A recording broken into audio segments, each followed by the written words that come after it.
So I'm here in East Sussex in Beacon Down Vineyard, stood in between two rows of Chardonnay grapevines. It's late May and the vines have very much sprung back into life. These vines are trained in the single guillot vertical shoot positioning method, and you can see that they have still got the rabbit guards on. They've been planted for a few years now. These rabbit guards are probably ready to come off, and you can see as well that the vines are in an advanced stage of growth.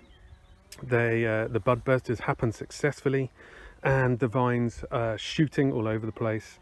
And this is the perfect time of year to do some bud rubbing and shoot selection. So I'm just going to zoom in on this particular shoot on this Chardonnay vine and show you that this shoot has a number of what we call inflorescences. Inflorescences are the undeveloped or flowers, and you can see there's one just here, one here, and one here, and each of those inflorescences will turn into a bunch of grapes. So now we've come over to a Pinot Gris vine, and I wanted to show you what is meant by a spur and a cane. Guillot is a spur and cane pruning system, and what you aim to do when you prune is to leave one cane, which is a shoot from last year, leave it mostly intact, and this will become the fruiting cane where the majority of the fruit will come from. You also need to make sure you regenerate the following year. So what's been done here is a small section of last year's wood has been left. This is called the spur, and from here new shoots spring out.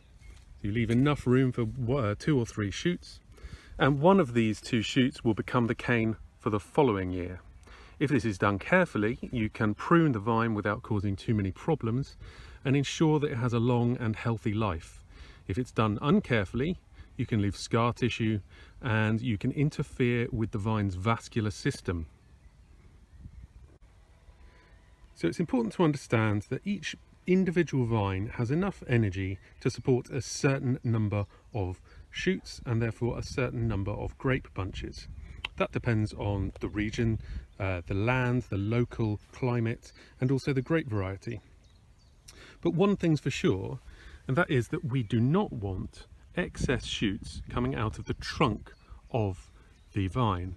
And you can see here there are a number of tiny shoots which have come out. So what we do at this time of year is just remove these shoots to prevent them from growing and interfering.